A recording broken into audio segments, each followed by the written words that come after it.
अस्सलाम वालेकुम। अच्छा, मुझसे एक शख्स ने व्हाट्सएप पर मैसेज में पूछा कि सर, उनके वालिद ने 2 शादियाँ की थी, वो दूसरी बीवी में से था और उनके वालिद की डेथ हो चुकी है। लेकिन जो पहली बीवी में से है भाई उसने अपने वालिद का कारोबार चलाया है और उसमें से घर बना लिए, चीज़ें बना ली हैं। क्या उसका भी हक है उसमें?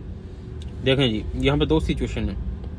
पहली तो ये है कि अगर उसके वालिद ने वो जो उसकी ज़ाहिर सी बात है, जो उनकी जो जायदाद हैं, जो भी एसेट हैं पीछे रह गए, वो दोनों में बराबर के तकसीम होंगे, दोनों बीवी के बच्चों में। लेकिन अगर उसने तकसीम नहीं किए और पहले जो बीवी का जो उनका बेटा है, उसका भाई है जो, अगर वो उसको इसी तरह कारोबार को चला रहा अपने वालिद के, तकसीम नहीं हुई अभी दोनों में, उसमें से वो जो भी फ़ायदा उठाता है उसी में से ही अगर बनाता है घर, तो डेफिनेटली दूसरे भाइयों का भी हक होगा दूसरी बीवी के।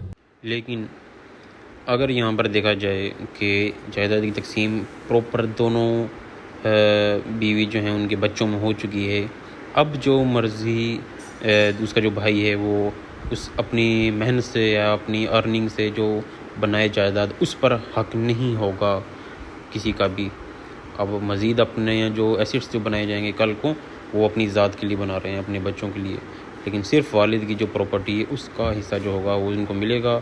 और मैंने शर्त ये बताई थी, अगर उनको वो हिस्सा मिले जायदाद का और उनको हिस्सा मिले बगैर, अगर वो एक भाई उसको चला रहा वालिद के कारोबार को और वो उसी में से फ़ायदा उठाए, और तो फिर बाद में तकसीम के वक्त बाकियों भी उसमें से हिस्सा मिलता है, क्योंकि उसने खुद मेहनत नहीं की बल्कि जो अपने वालिद का कारोबार है उसी को रन कर रहा था, जिसमें से अभी तकसीम होना बाकी थी।